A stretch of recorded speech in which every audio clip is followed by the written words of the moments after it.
بسم اللہ الرحمن الرحیم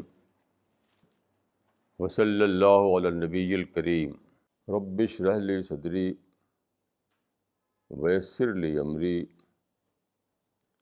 واحلل عقدۃ من لسانی یفقہوا قولی۔ آج کا جو ٹاپک ہے وہ ہے دا کانسیپٹ آف جہاد ان اسلام۔ اسلام میں جہاد کا تصور۔ آپ جانتے ہیں کہ جہاد کے بارے میں بہت زیادہ مس انڈرسٹینڈنگ ہے۔ عام طور پر لوگ سمجھتے ہیں کہ جہاد کا مطلب ہے وائلنس، یعنی وائلنٹ ایکٹیویزم کا دوسرا نام جہاد ہے۔ حالانکہ بات اس کے برعکس ہے، یعنی اس کا الٹا ہے۔ جہاد دراصل پیسفل ایکٹیویزم کا نام ہے۔ کچھ مسلمانوں کے غلط، یعنی اس ورڈ کو، جہاد کے ورڈ کو کچھ مسلمانوں نے مس یوز کیا، یعنی اپنی قومی لڑائی کو جہاد کرنے لگے وہ۔ تو لوگوں نے اسی کو جہاد سمجھ لیا، حالانکہ وہ مسلمانوں کی اپنی قومی لڑائی تھی۔ وہ اسلام کا جو ٹرم ہے جہاد، اس سے اس کا کوئی تعلق نہیں۔ اسی پر مجھے اس وقت کچھ کہنا ہے۔ پہلی بات تو یہ کہ آپ دیکھیے کہ what is the literal meaning of جہاد۔ سب سے پہلی بات یہ جاننا چاہیے کہ جہاد کا لفظی مطلب کیا ہے۔ تو جہاد مینس اسٹرگل، ٹو اسٹرائیو، بس۔ یعنی جہاد کا مطلب وہی ہے جس کو ہم اردو میں کہتے ہیں کوشش، بس۔ اس میں کسی بھی اعتبار سے وائلنس کا کانسیپٹ شامل نہیں ہے۔ بات کو توسیعی معنی میں، یعنی ایکسٹینڈڈ سینس میں جہاد کو استعمال کیا گیا ڈیفینسو وار کے لیے۔ That was N extended sense of جہاد۔ اوریجنل جو جہاد کا مفہوم ہے اس کا کوئی بھی تعلق وائلنس سے نہیں ہے۔ تو یہ پہلی بات سمجھنا چاہیے۔ اب میں آپ کو ایک حدیث سنانا چاہوں گا۔ رسول اللہ صلی اللہ علیہ وسلم کی زندگی میں کچھ غزوات ہوئے۔ غزوہ کے معنی لڑائی نہیں ہوتا، غزوہ کے معنی ہوتے ہیں کیمپین۔ کیمپین اس لیے کہ کتابوں میں آپ پڑھیں گے more than 80 غزوات، حالانکہ ایسا ہوا نہیں۔ ان لڑائی اگر ہوئی ہے تو صرف 4 بار غزو، اور وہ بھی آدھے آدھے دن کی۔ یعنی پرافٹ کی 23 ایئرس کی لائف میں صرف 2 دن لڑائی ہوئی، صرف 2 دن بس، اس سے زیادہ نہیں۔ تو غزوہ ایک بہت ہی، یعنی غزوہ میں لڑائی شامل نہیں ہے۔ غزوہ کا مطلب ہوتا ہے کیمپین۔ تو اسی طرح کی ایک کیمپین تھی تبوک۔ اس میں ہوتا یہ تھا کہ اس زمانے میں آپ ٹرائبل ایج تھا، آج کل کی طرح سے ہم یونائیٹڈ نیشنز کا زمانہ نہیں تھا وہ۔ تو ایک بار پتہ چلا کہ کوئی ٹرائب کے لوگ مدینے کی طرف اٹیک کرنے کے لیے آ رہے ہیں۔ تو آپ نے لوگوں سے کہا کہ نکلو، اس سے پہلے کہ وہ مدینہ پہنچے ہم راستے میں ان کو انٹرسپٹ کریں. تو آپ 30,000 لوگوں کو لے کر کے نکلے. جب ان لوگوں کو پتہ چلا کہ آپ 30,000 لوگوں کو لے کر آ رہے ہیں ادھر, تو اپنے آپ کو پیچھے ہٹ گئے, وہ لوٹ گئے. تو آپ بھی واپس آ گئے. تو یہ جو تبوک کا غزوہ تھا, ایک کیمپین تھی, اس سے لوٹ کر آپ جب آئے مدینہ, اس وقت آپ مدینہ میں ہوتے تھے, تو آپ نے کہا رجعنا من الجہاد الاصغر الی الجہاد الاکبر. We have come back from small jihad to greater jihad. یہ لٹرل میننگ اس کی ہے. لیکن آپ سوچئے کہ چھوٹا جہاد اور بڑا جہاد کیا چیز ہوتی ہے, جہاد اصغر کیا ہے اور جہاد اکبر کیا ہے. اس پر میں نے کافی سوچا, تو میری سمجھ میں آیا کہ جہاد اصغر کا مطلب ہے اوکیجنل جہاد, کبھی کبھی جو ہو, اور جہاد اکبر کا مطلب ہے پرپیچول جہاد, جو برابر زندگی میں چلتا رہے. تو مومن کی زندگی میں دیکھیے یہ دو جہاد ہوتے ہیں, اوکیجنل جہاد اور پرپیچول جہاد. وہ کیسے؟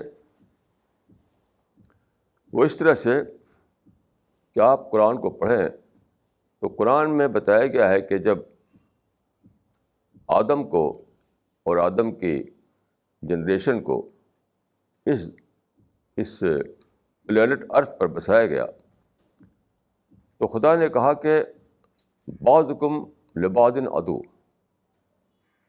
تم ایک دوسرے کے دشمن ہوگے. یعنی انسان اور شیطان دونوں ایک دوسرے کے انیمی ہوں گے. یہ ہے سچویشن اس دنیا میں. یہاں پر ایک ویزیبل کریچر ہے, وہ انسان ہے, ایک انویزیبل کریچر ہے, وہ سیٹن ہے. تو ایک پرپیچول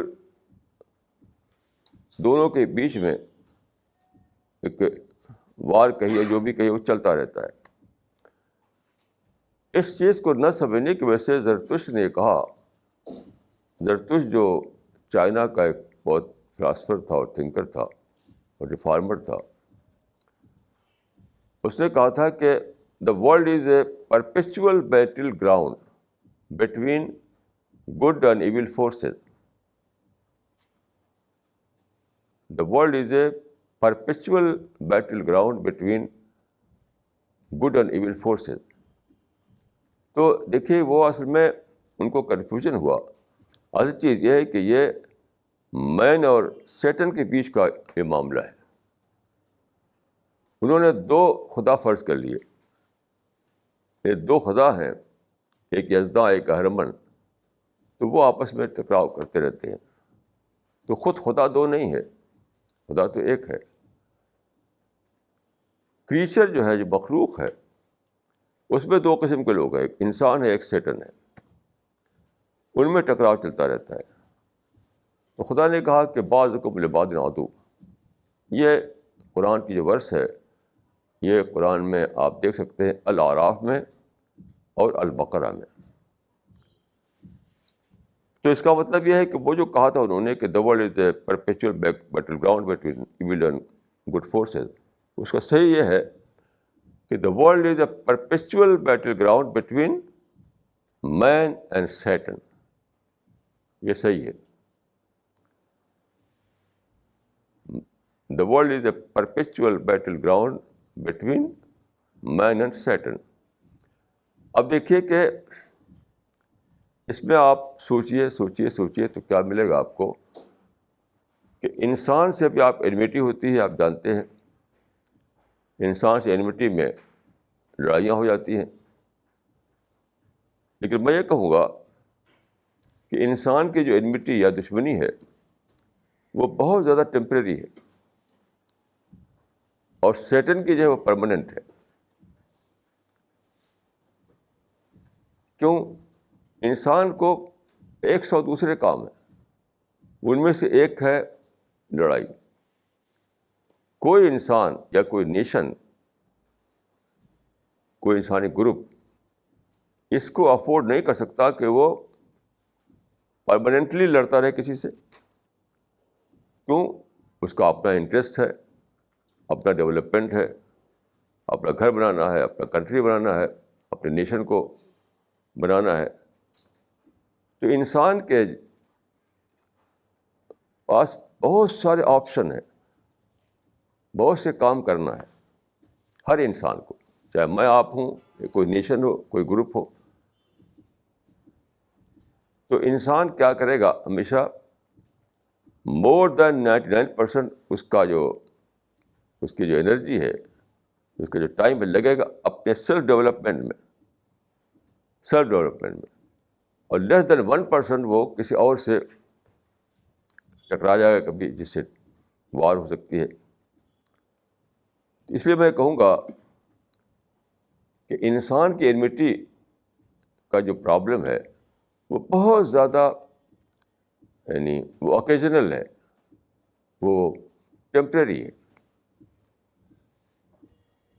لیکن سیٹن کا جو معاملہ ہے، سیٹن کا جو چیلنج ہے وہ پرماننٹ چیلنج ہے، رات دن 24 گھنٹہ. کیونکہ سیٹن کوئی دوسرا کام نہیں، سیٹن کو کوئی دوسرا کام نہیں ہے. اس کو نہ ایگریکلچر کرنا ہے، نہ ہارٹیکلچر کرنا ہے، اس کو نہ بزنس کرنا ہے، کیونکہ وہ تو آگ کا بنا ہوا ہے.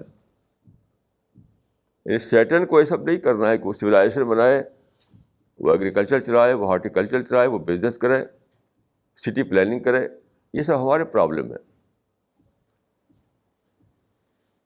اپنی فیملی کے اپلفٹ کے لیے کرے.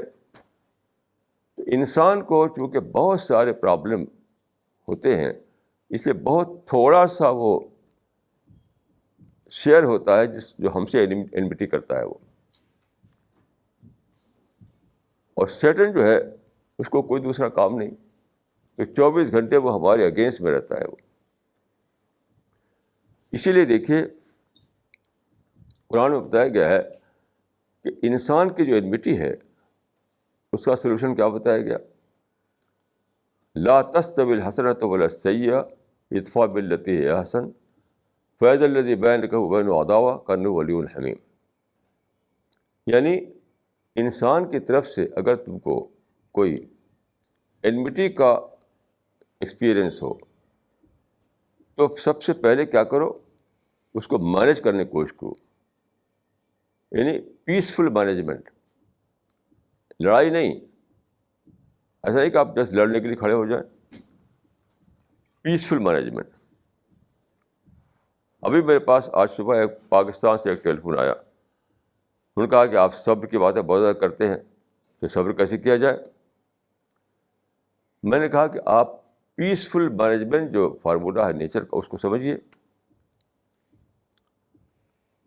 تو میں نے کہا ایک آدمی نے آپ کو گالی دی، آپ کو پرووک کیا، اچھا آپ بھڑک گئے، اسے لڑ بیٹھے، تو کیا ہوگا؟ تو یہ ہوگا کہ اس کی انمٹی کو آپ ایکٹیویٹ کرتے رہیں گے. یعنی اگر ابھی 1% تھی تو بڑھے گی بڑھے گی بڑھے گی بڑھے گی. اور اگر آپ صبر کریں، یعنی اگنور کریں، اوائڈ کریں، تو کیا ہوگا؟ نیچر اس کو سپریس کرے گی. نیچر، کیونکہ مائنڈ میں ایک نیگیٹو تھاٹ جب آتا ہے تو انیشیل اسٹیج پر وہ بہت تھوڑا سا ہوتا ہے. آپ اگر اس کو ایکٹیویٹ نہ کریں تو وہ اپنے آپ ختم ہو جائے گا دھیرے دھیرے.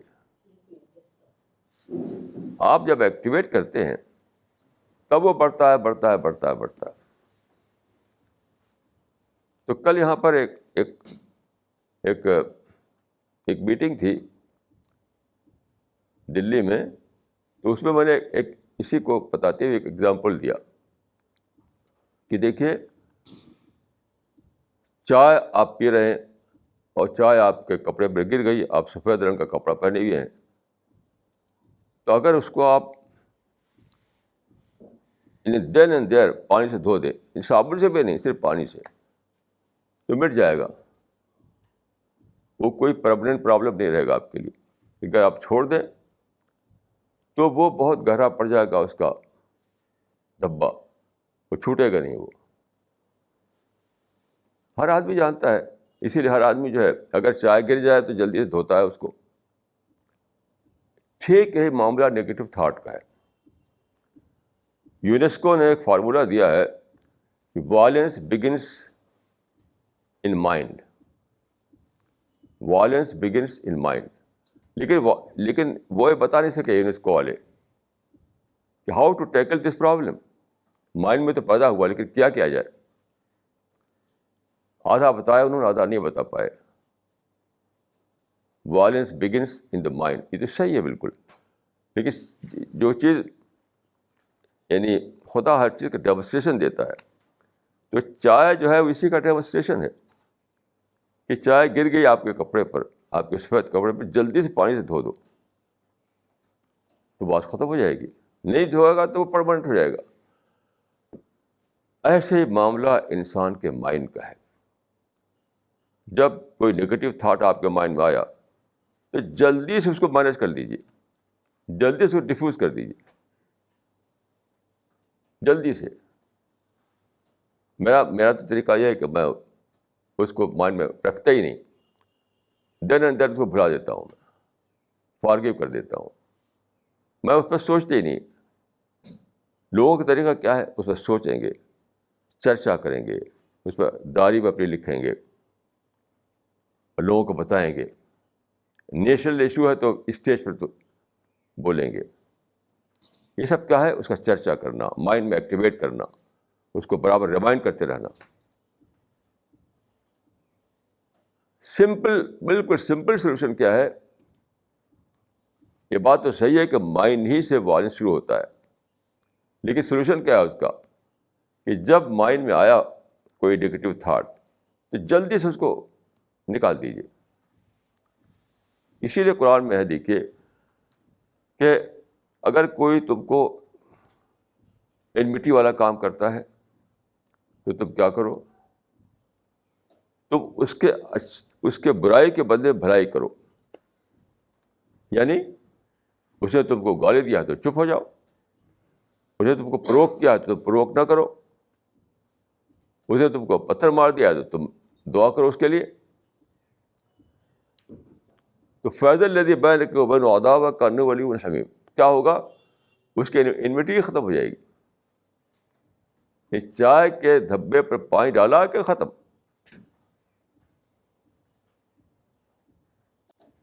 یہ ہے اس کا سمپل حل. تو میں یہ کہہ رہا تھا کہ جہاد کیا چیز ہے. دیکھیے حدیث میں جو یہ کہا گیا ہے کہ ایک ہے چھوٹا جہاد, ایک ہے بڑا جہاد. چھوٹا جہاد کبھی کبھی ہوتا ہے, بڑا جہاد ہر وقت چلتا رہتا ہے. اس کو سوچیے کہ کیا ہے. چھوٹا جہاد وہ ہے جو انسان کی طرف سے چیلنج کے روپ میں آتا ہے.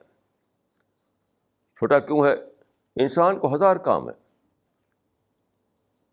وہ آپ کے خلاف کوئی ایکٹیویٹی نہیں دکھائے گا اس وقت تک جب تک پھنسا ہوا ہے اپنے اس میں. ہر جگہ آپ جس سوسائٹی میں ہم ہیں, اسی سوسائٹی میں ہم لوگوں کے یعنی شر سے بچے ہوئے ہیں, لوگوں کی برائی سے بچے ہوئے. کیوں, ہر آدمی اپنے اپنے کام میں لگا ہوا ہے. ہر آدمی کو اپنا بزنس ہے, اپنا جاب ہے, اپنا گھر ہے, اپنے بچے ہیں, ایجوکیشن ہے, یہ ہے وہ ہے. اگر لوگوں کو کچھ کام نہ ہو تو آپ دیکھیے کتنا جھگڑا کھڑا ہوتا ہے اسی سماج میں. تو چھوٹا جہاد اس لیے ہے وہ کہ انسان بہت کم ایسا ہوتا ہے کہ انسان آپ پر اٹیک کرے, اور اگر آپ اس کو اوائڈ کریں, اس کو مینیج کرنا سیکھ لیں تو وہ بھی ختم ہو جائے گا. جسے رسول اللہ کی زندگی میں آپ دیکھیں تو 83 بار لوگوں نے اٹیک کرنا چاہا, 83 بار. لڑائی صرف 4 بار ہوئی, یعنی فل فلیج وار جس کو کہیے آپ. 83 بار انہوں نے اٹیک کرنا چاہا اور لڑائی ہوئی صرف 4 ٹائم. اور 4th ٹائم بھی کیسے ہوئی؟ آدھے دن بس، کل ملا کر 2 دن. یہ ہے that was result of management. بہت بڑی چیز جو ہم کو ملتی ہے رسول اللہ کی لائف میں وہ ہے art of life management, art of enmity management, art of anger management. یہ ملتی ہے ہم کو. تو اب بڑا جہاد کون سا ہے؟ وہ جو سیٹن ایکٹیویٹ کرتا ہے، کیونکہ سیٹن ہر وقت ایکٹیویٹ کرتا رہتا ہے، اس لیے وہ بڑا جہاز ہے. یعنی پرپیچول بیٹل فیلڈ میں رکھے رہتا ہے ہم کو سیٹن. تو اسی لیے سلطان نے کہا کہ ہم اینیمی کے اس سے لوٹے ہیں. وہ تو چھوٹا جہاز تھا، چھوٹا اس سینس میں کہ وہ ٹیمپریری تھا. اب ہم جو آئے ہیں تو وہاں آئے ہیں جہاں کہ سیٹن جو ہے ہر وقت بیٹل فیلڈ گرم کیے رہتا ہے. یہاں وہ کرو. اب آپ اس کو اور سمجھیے. اپنے نفس سے لڑنا جہاد ہے. جاہدوا اہواءکم کما تجاہدون اعداءکم. اپنے ڈیزائر سے لڑو جیسے تو اپنے انیمی سے لڑتے ہو.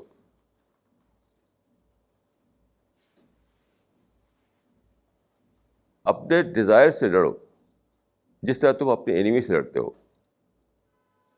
اس طرح سے حدیث میں ہے کہ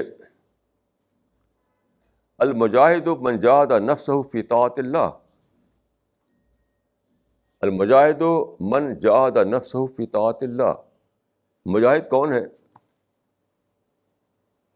مجاہد وہ ہے جو اپنے آپ سے، اپنے نیگیٹو تھاٹ سے لڑے خدا کے لیے.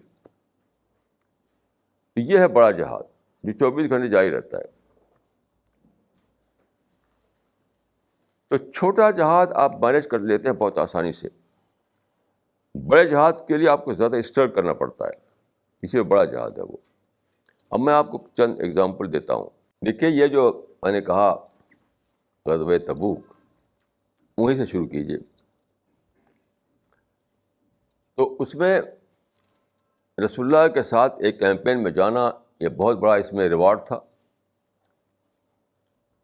بہت بڑا ریوارڈ تھا. تو لوگ جانا چاہتے تھے زیادہ سے زیادہ. تو کچھ لوگ آئے آپ کے پاس، انہوں نے کہا کہ ہم جانا چاہتے ہیں لیکن ہمارے پاس اونٹ نہیں، ہمارے پاس گھوڑا نہیں، ہمارے پاس یعنی سامان نہیں. تو آپ نے کہا کہ میں تم کو کچھ مدد نہیں کر سکتا، میں اس مشن میں نہیں کہ تم کو میں کچھ ہیلپ کر سکوں. تو بہرحال 30,000 آدمی تو چلے گئے. کچھ آدمی ایسے تھے جو مدینے میں رہ گئے. اب دیکھیے یہاں پر شیطان نے ان پر حملہ کیا. وہ کیا حملہ کہ دیکھو خدا نے مجھے غریب پیدا کیا. کچھ لوگوں کے پاس خدا نے ایسا پیدا کیا کہ ان کے پاس سامان تھا، وہ گئے اور میں غریب میں نہیں جا سکا. اب خدا کو برا بھلا کہہ رہے ہیں. یا یہ کہ دیکھو پرافٹ کو دیکھو، فلاں کو تو دے دیا سامان اور مجھ کو کچھ نہیں دیا. دیکھو ڈسکرمنیشن کیا انہوں نے. اب یہ شیطان کا حملہ. اس طرح کے کئی حملے شیطان نے کیے ان لوگوں کے اوپر. انہوں نے اس کو مینیج کیا. مینیج کس طرح کیا؟ یہ حدیث میں آتا ہے کہ انہوں نے مینیج اس طرح کیا کہ وہ لگے ان کے لیے دعا کرنے جو گئے تھے. یعنی دعا کے ذریعے، دعا کے تھرو وہ ان کے ساتھ اپنے آپ کو انوالو کر لیا انہوں نے. دیکھیے ذرا کتنا زبردست بات ہے یہ. ایک شکل یہ تھی کہ وہ نگیٹو تھاٹ ان کے اندر آ جاتا. خدا پر شکایت ہوتی کہ دیکھو خدا نے لوگوں میں ڈفرینس رکھا ہے، کسی کو پور بنایا، کسی کو رچ بنایا. کیسا خدا ہے یہ؟ پرافٹ پر کہتے کہ دیکھو کچھ لوگوں کو تو انہوں نے سامان دیا، مجھ کو نہیں دیا. یہ ڈسکرمنیشن ہے یہ. اس طرح کے کئی نگیٹو تھاٹ ڈالے شیطان نے ان کے مائنڈ میں. اس کو انہوں نے برش اسائڈ کر دیا. بھاگو. اگنور کیا، سمپلی اگنور کیا. اپنے آپ کو کہاں لگا دیا؟ دعا میں. روتے تھے، دعا کرتے تھے. تو رسول اللہ نے فرمایا کہ کچھ لوگ ہیں، یعنی راستے میں فرمایا آپ نے جب آپ جا رہے تھے تبوک، کہ کچھ لوگ ہیں مدینے میں، تم ان کے آس پاس نہیں دیکھ رہے ہو، تمہارے ساتھ وہ کسی گھوڑے پہ چڑھ کر نہیں چل رہے ہیں، لیکن وہ تمہارے ساتھ ہیں. جب تم کسی اونچائی پر چڑھتے ہو تب بھی ساتھ ہوتے ہیں، کسی نیچے اترتے ہو تب بھی ساتھ ہوتے ہیں. وہ کیسے؟ دعا کے تھرو. یہ ہے مینج کرنا. اگر وہ شیطان کے اسے پڑھتے تو نگیٹیوٹی جاگتی ہے ان کی، اور پھر وہ سیٹن کے بھائی بن جاتے. یہ ہے وہ بیٹل گراؤنڈ جو شیطان بناتا ہے، جس کو میں نے کہا پرپیچول بیٹل گراؤنڈ. صبح شام شیطان ایکٹیو کرتا ہے. تو اس کو انہوں نے اس طرح ڈیفیوز کیا. یعنی شیطان کا جو ان کے مائنڈ میں ڈالا تھا اس نے نیگیٹو تھاٹ، اس کو ڈیفیوز کیا انہوں نے، کہ اگر ہم پرسنلی نہیں جا سکے تو ہم نے اپنے دعا کے تھرو ہم اس میں اپنے آپ کو انوالو کرتے ہیں ان کے ساتھ. یہ کتنا بیوٹیفل سولوشن ہے، یہ کتنا بیوٹیفل. کہ کہیں آپ کو ڈپرائیو کیا جائے تو آپ یہ لے کے بیٹھے رہیں کہ دیکھو مجھے ڈپرائیو کیا گیا ہے، پھر آپ اس کے دعا کیجیے، اچھی اچھی دعائیں کیجیے کہ خدا انہیں کامیابی دے. تو آپ ان کے ساتھ اپنے آپ کو انوالو کر لیتے ہیں اس طرح سے. تو کیا ہوتا ہے؟ برابر کا ریوارڈ ملتا ہے. جو ریوارڈ ان کو ملا وہی ریوارڈ ان کو ملا خدا کے یہاں. یہ ہے بڑا جہاد جو پرپیچول بیک گراؤنڈ میں ہوتا ہے، پرپیچول بیٹل فیلڈ میں ہوتا ہے. ایسے دیکھیے کچھ مثالیں میں دوں گا تاکہ یہ بات کلیئر ہو.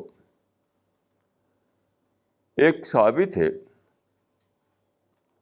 ان کا نام تھا سعد بن وقاص، اور ایک اور صحابی تھے، ان کا نام تھا خالد بن الولید. دونوں میں کوئی لینڈ شاید تھا، کوئی لینڈ کا مسئلہ تھا، اس کو لے کر آپس میں کچھ کنٹروورسی ہو گئی. ایک آدمی سعد بن وقاص پاس آیا تاکہ دیکھو خالد جو ہے ان کا ایمان تو بہت کچا ایمان ہے، تم سے لینڈ کا جھگڑا کر رہے ہیں، یہ کوئی پکے مومن نہیں ہے یہ. تو اب صاحب عبد الرحمن عوف جو تھے کیا یہ سیٹن نے حملہ کیا ان کے اوپر. یہ سیٹن کا اٹیک تھا. That was an attack by Satan. کہ ہاں واقعی بڑے غلط آدمی ہیں، کلمہ پڑھنے سے کیا ہوتا ہے، یہ سچے مومن نہیں ہیں، اپنے دل میں پیدا کرتے. اور پھر ان کے بارے میں ہمیشہ کے لیے ایک نگیٹو تھاٹ آ جاتا ہے ان کے دل میں، جو اپنے آپ میں حرام ہے. کسی دوسرے انسان کے بارے میں اپنے اندر نگیٹو تھاٹ پالنا یہ تو حرام ہے. ایسے لوگ پیراڈائز میں نہیں جائیں گے. انہوں نے کیا سمپل سولوشن نکالا؟ اس سیٹن کو بھگایا. انہوں نے کہا کہ فإنما بیننا لم یبلغ دیننا،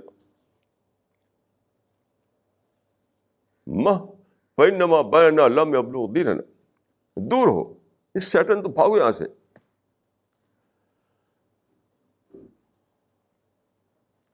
ہمارے ان کے بیچ میں جو کنٹروورسی ہے وہ ہمارے دین تک نہیں پہنچے گی. ہمارے اور ان کے بیچ میں جو کنٹروورسی ہے وہ ہمارے دین تک نہیں پہنچے گی. یعنی ہم اس کو لینڈ تک سیمت رکھیں گے. لینڈ کا ڈسپیوٹ ہے تو لینڈ تک رہے گا وہ. باقی جہاں تک ہماری بات ہمارے فیتھ کی، ہمارے ایمان کی، ہمارے دین کی، تو وہ الگ ایک چیز ہے. سو دس یعنی ہی managed this problem by using the principle of differentiation.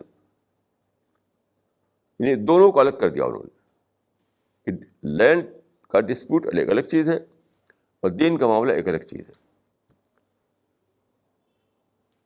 یہ بھی ایک دوسری شکل ہو سکتی تھی, شیطان کے وکٹم بن جاتے وہ, کہتے کہ واقعی خالد بہت کچے آدمی ہیں, دیکھیے لینڈ کا مسئلہ پڑا تو ان کا پتہ چل گیا کہ ان کا یعنی بہت ہی وہ کیسا ہے ان کا ایمان. تو ایک صورت یہ تھی کہ وہ سیٹن کے وکٹم بن جاتے, دوسرا ہی کو مینیج کیا انہوں نے بہت ہی بیوٹیفل طریقے سے. لینڈ کا ڈسپیوٹ الگ ہے, ایمان کا معاملہ الگ ہے. یہ ہے پرپیچول بیک گراؤنڈ. بڑا جہاد, بڑا جہاد اس لیے ہے, بڑا جہاد اس لیے کہ وہ ہمالیہ پہاڑ ہے, اس لیے کہ وہ ہر وقت ہوتا رہتا ہے. یعنی کوئی باہر سے کوئی اٹیک تو کبھی کبھی ہوتا ہے, باہر سے کوئی اٹیک تو کبھی کبھی ہوتا ہے, لیکن یہ جو ہے 24 گھنٹے رات دن ہر مرد پر, ہر عورت پر ہوتا رہتا ہے. ایسے دیکھیے اصل جہاد یہی ہے. دیکھیے قرآن میں 2 لفظ استعمال کیے گئے ہیں, ایک قتال, ایک جہاد. ایک قتال, ایک جہاد. قتال کا مطلب ہوتا ہے وار, لڑائی, فائٹنگ. تو وہ ہے وار والی بات. تو قتال والی آیتیں جو ہیں وہ وار کے بارے میں ہے. وار اسلام میں صرف ڈیفینسو وار ہے بس. دیر از نو وار ان اسلام ایکسیپٹ ڈیفینسو وار. اچھے سے سمجھ لیجیے کہ قتال جو ہے وہ ہے لڑائی کے معنی میں. کچھ لوگ آیتوں کو لے کر کے بہت زیادہ بولتے ہیں, لیکن وہ سمجھنا چاہیے انہیں کہ قتال جو ہے وہ صرف ڈیفینسو وار کے لیے. Only defensive war is permitted in Islam. یہ ہے قتال. لیکن جو جہاد ہے, جو سیٹن کے مقابلے میں ہوتا ہے, وہ تو ہر وقت چلتا رہتا ہے. اب آپ دیکھیے, میں کچھ ویل نون آپ کو باتیں بتا رہا ہوں, بول رہا ہوں, وہ تو ہر آدمی کی زندگی میں 24 گھنٹے ہوتا رہتا ہے, جو کتابوں میں نہیں آیا. یعنی کتابوں وہ چیزیں فلیش کرتی ہیں جو بہت ہی بڑی بڑی ہوتی ہیں, لیکن 24 گھنٹے ہم فیس کرتے ہیں سیٹن کے اس کو اٹیک کو. ہر جگہ وہ ہم کو بہکاتا ہے. بہکانا کیا ہے؟ نگیٹو تھاٹ لانا. یاد رکھیے ہر چیز کا 2 آسپیکٹ ہوتا ہے, نگیٹو, پازیٹیو. کوئی بھی چیز ہو اس کے 2 آسپیکٹ رہیں گے, نگیٹو اور پازیٹیو. جیسے میرے پاس جو ٹیلی فون آیا تھا, میں نے ذکر کیا کہ انہوں نے کہا کہ آپ صبر کی باتیں کرتے ہیں, یہ تو بزدلی ہے. یہ انہوں نے اس کا نگیٹو آسپیکٹ لیا. تو میں نے کہا کہ یہ بھی تو کہہ سکتے ہیں آپ کہ یہ وزڈم ہے. یعنی آپ نے اس کو دیا یہ کلر کہ وہ کاورڈیس ہے, بزدلی, لیکن دوسرا آسپیکٹ کیوں نہیں لیا آپ نے کہ وہ وزڈم ہے. کہ اپنے آپ کو کیوں خام خواہ لڑائی بھڑائی میں لگاؤ, اپنے دوسرے کام ہے وہ کرو. تو اگر صبر کو آپ نے یعنی نگیٹو اس کا جو آسپیکٹ ہے اس کو لے کر کے, تو آپ کہیں گے یہ تو کاورڈیس ہے, یہ تو بزدلی ہے, یہ تو سرنڈر کرنا ہے. لیکن دوسرا آسپیکٹ اگر لیں تو آپ کہیں تو بہت بڑی وزڈم ہے, بڑی حکمت ہے, بڑی سمجھداری کی بات ہے یہ. تو شیطان کیا کرتا ہے, ہمیشہ آپ کو نگیٹو آسپیکٹ کی طرف لے آتا ہے, ہمیشہ. کوئی بھی بات ہو, چھوٹی ہو یا بڑی, جلدی سے وہ نگیٹو اس کی طرف لے آتا ہے. اور چونکہ آدمی ہر وقت کچھ کچھ ہوتا ہی رہتا ہے اس کو, فیملی میں, سوسائٹی میں, ہر جگہ, تو شیطان ہر وقت ایکٹیویٹ کرتا ہے آپ کو. اسی لیے وہ بڑا جہاد ہے, کیونکہ وہ پرماننٹ جہاد ہوتا ہے. تو کچھ واقعات جو کتابوں میں آئے ہیں سمجھنے کے لیے, وہ اسٹینڈرڈ واقعات ہیں, وہ اس کو بتا رہا ہوں آپ کو. باقی تو ہر وقت ہر آدمی کی زندگی میں ہوتا رہتا ہے.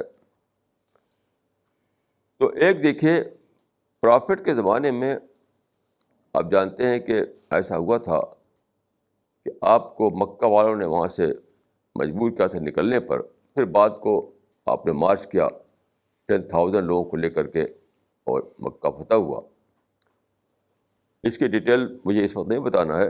میں صرف یہ کہہ رہا ہوں کہ جب آپ نے مارچ کیا تھا مدینے سے مکہ کی طرف 10,000 اصحاب کے ساتھ, تو آپ نے اس کا کمانڈر بنا دیا خالد کو, خالد بن الولید, جو کہ ابھی بھی اسلام میں آئے تھے. ابھی بھی پورا مکے کا جو زمانہ ہے اس میں خالد آپ کے یعنی ہاسٹائل بنے رہے. یعنی انہوں نے کمانڈ کی رسول اللہ کے خلاف لڑائیوں کی. یعنی بدر اور احد کی جو لڑائیاں ہوئی تھی اس میں آپ ان کے یعنی انیمی کے کمانڈر بنے ہوئے تھے. تو مکہ جو فتح ہوا ہے اس سے کچھ پہلے وہ آئے مدینہ اور انہوں نے اسلام قبول کر لیا. تو اس وقت کیا ہوا کہ اب مدینے سے مکے کے جو مارچ ہو رہا تھا 10,000 لوگوں کو لے کر کے, تو بہت بڑا واقعہ تھا. تو اس کا انہوں نے کمانڈر بنا دیا آپ نے. تو مدینے میں کچھ لوگوں کو اس پر کمپلینٹ ہوئی, شکایت ہوئی کہ دیکھو ایک نیو کمر کو بنا دیا کمانڈر, ہم سینئر لوگ ہیں, ہم کو نہیں ان کے انڈر میں کر دیا, سینئر لوگوں کو انڈر میں کر دیا. ایک نیا آدمی آیا تو اس کو کمانڈر بنا دیا. اس پر چیمگوئی ہوئی, لیکن انہوں نے بہت جلد مینیج کر لیا اس کو. یعنی اتنا بڑا واقعہ جو ہے جو وہاں پر اسپلٹ ہوتا تھا, اسپلٹ دو بڑھ جاتے دو گروہ میں, جیسا ہوتا ہے عام طور پر, وہ مینیج کر لیا انہوں نے. تو سیرت ابن ہشام میں جو کتاب ہے سیرت ابن ہشام, تو اس زمانے میں لوگ اپنے سینٹیمنٹ کے کو جو یعنی ایکسپریس کرتے تھے تو اشعار میں کرتے تھے. اس میں اشعار آئے ہیں اس قسم کے. تو اس میں صحابی شاعر کہتے ہیں سب کی طرف سے ریپرزینٹ کرتے ہوئے کہ وقال نبی المؤمنین تقدموا فحب علینا ان نکون المقدمہ, کہ خدا کے پرافٹ نے کہا کہ خالد کے کمانڈ میں آگے بڑھو.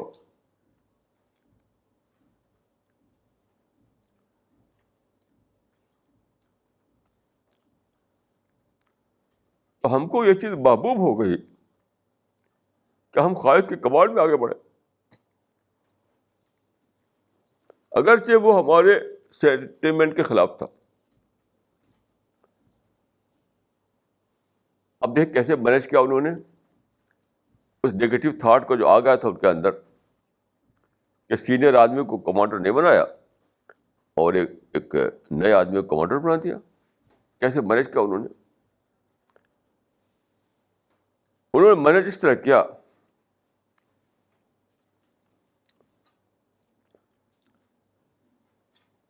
کہ یعنی ہمارا گول کیا ہے. ہمارا گول یہ تو کہ ہم دنیا میں کمانڈر بنے نہ بنے یہ تو ریلیٹیو بات ہے. اصل چیز ہے کہ خدا کے ہمیں ریوارڈ ملے, خدا کے ہمیں پیراڈائز ملے. تو خدا کے پیراڈائز ملے کہ پرافٹ کو ماننے سے. ہم کمانڈر بنے اور خدا راضی نہ ہو, پرافٹ کی بات ہم نہ مانیں, تو ہم تو وہی چیز کھو دیں گے جو ہمارا گول ہے ان پیراڈائز. تو کہ چلو بھائی ہم ان کے انڈر میں لڑیں گے, ان کے انڈر میں مارچ کریں گے.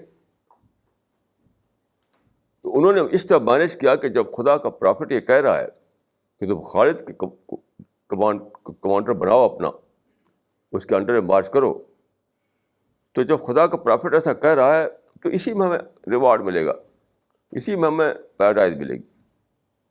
تو چھوڑو, اپنے سینٹیمنٹ کو دبا دو. اور بہت ہی یونٹی کے ساتھ مل کر کے انہوں نے مارچ کیا، اور آپ جانتے ہیں کہ اس کے بعد انہیں وکٹری ہوئی.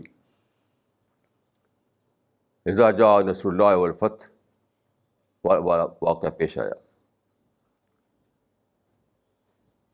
اس طرح سے ہوتا ہے، یعنی ہر وقت جو آپ کو، یعنی جو پرپیچول بیٹل فیلڈ ہے جو سیٹن نے بنا رکھی ہے، اس میں صبح شام رات دن آپ کو اسی طرح سے سامنا پیش آتا ہے کسی نہ کسی شخص سے.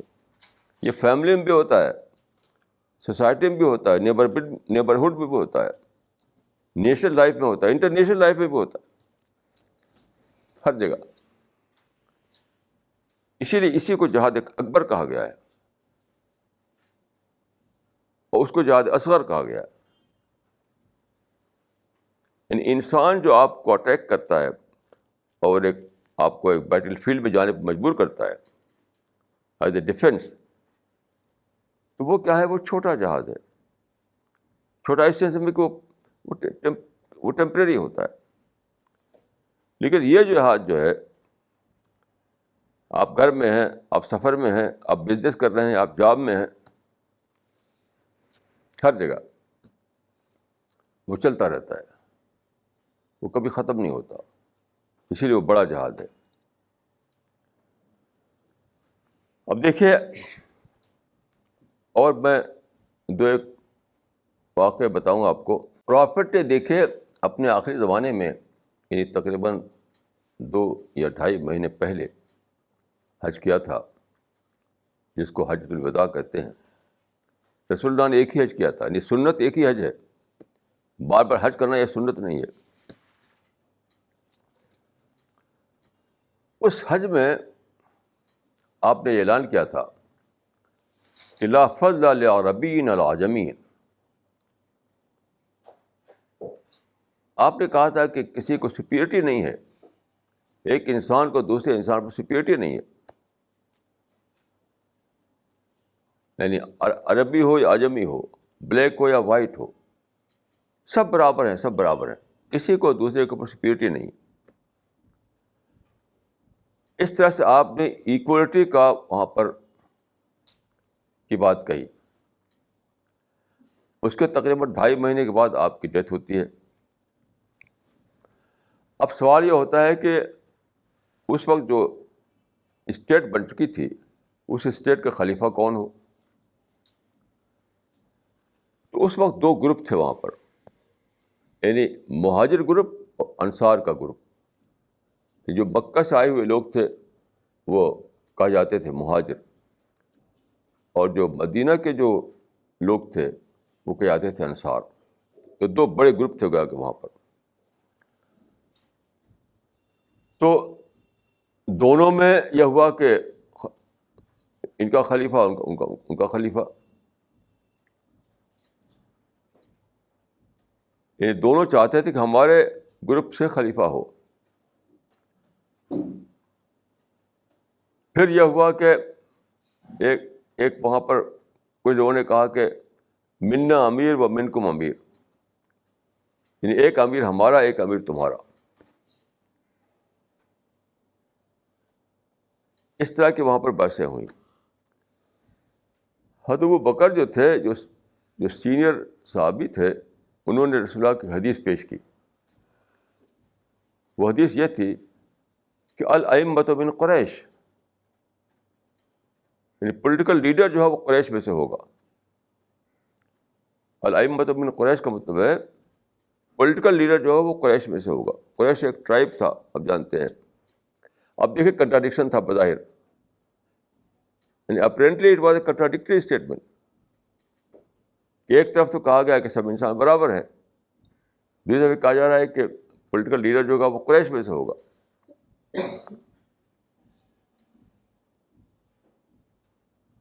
اب اس پر دیکھیے، وہاں ایک ہنگامہ کھڑا ہو سکتا تھا. یہ کیسا معاملہ ہے؟ ایک طرف ایکولیٹی، دوسری طرف ڈسکریمنیشن. ایک طرف ایکولیٹی، دوسری طرف ڈسکریمنیشن. ہم نہیں مانیں گے ایسی بات.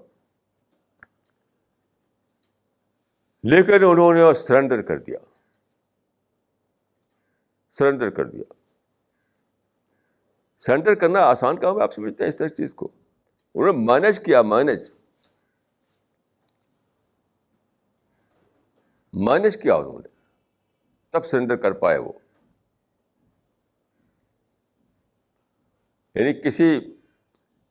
یعنی اس طرح کے موقع پر ایک گروپ کہا جائے کہ اس میں سے نہیں بنے گا خلیفہ, دوسرے گروپ سے بنے گا خلیفہ, ظاہری قسمت, بڑا اپرور ہوگا, بڑا ہنگامہ ہوگا. مینج کیسے کیا انہوں نے یہ سوچا کہ پروفٹ نے جو بات کہی تھی وہ ان ٹرم آف ریسپیکٹ تھی. سب کے سب ایکولی ریسپیکٹفل ہیں, سب کا ریسپیکٹ برابر ہوگا.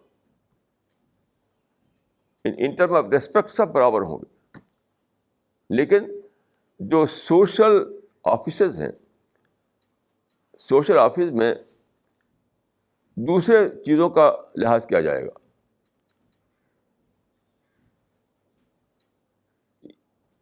یعنی گورنمنٹل آفیسز ہیں, سوشل آفیسز ہیں. جیسے میں آپ مثال دوں, انڈیا میں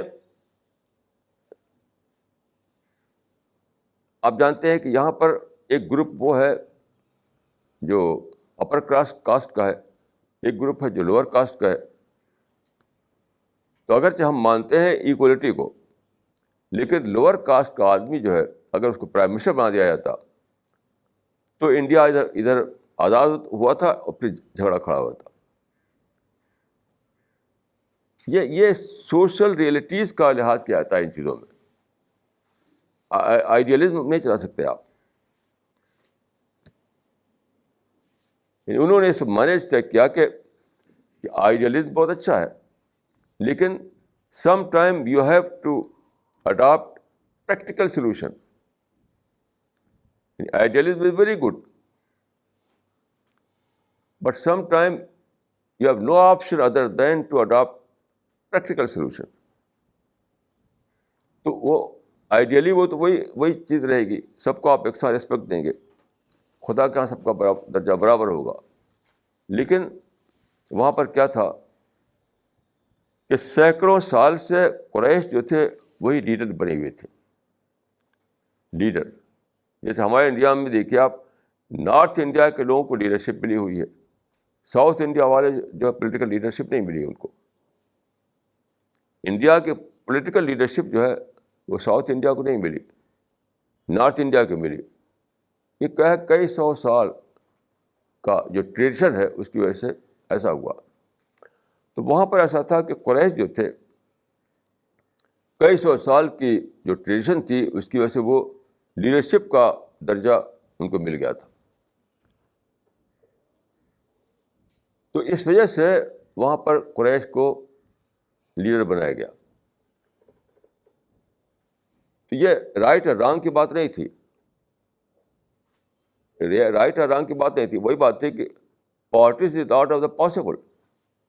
جو کہا جاتا ہے کہ politics is out of the possible, جو پاسبل ہے اس کا نام پالیٹکس, امپاسبل کا نام پالیٹکس نہیں ہے. تو اس سب مینج کیا انہوں نے کہ اگرچہ خدا کے یہاں درجہ سب کا برابر ہے, اگرچہ ریسپیکٹ سب کو برابر ملے گا, لیکن جہاں تک سوشل کنڈیشن کی بات ہے اس میں ہم پریکٹیکل سولوشن کو لینا پڑے گا ہمیں. We have no other option.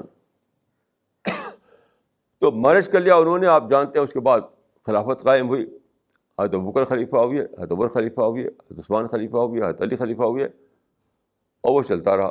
تو اس طرح سے انہوں نے ایک ڈفرینس کو جو نگیٹو تھاٹ میں ڈیولپ کر سکتا تھا اس کو مینج کر کے اپنے آپ کو پازیٹیوٹی پر باقی رکھا. یعنی یہ ہے مثال اس کی جو میں نے کہا کہ جہاد اکبر, یعنی سیٹن کے مقابلے میں جہاد. اب میں آپ کو ایک بہت ہی انوکھی مثال دوں گا, شاید پوری ہیومن ہسٹری میں اس کی دوسری مثال موجود نہ ہو, کم از کم میری جو کچھ میں نے پڑھا ہے.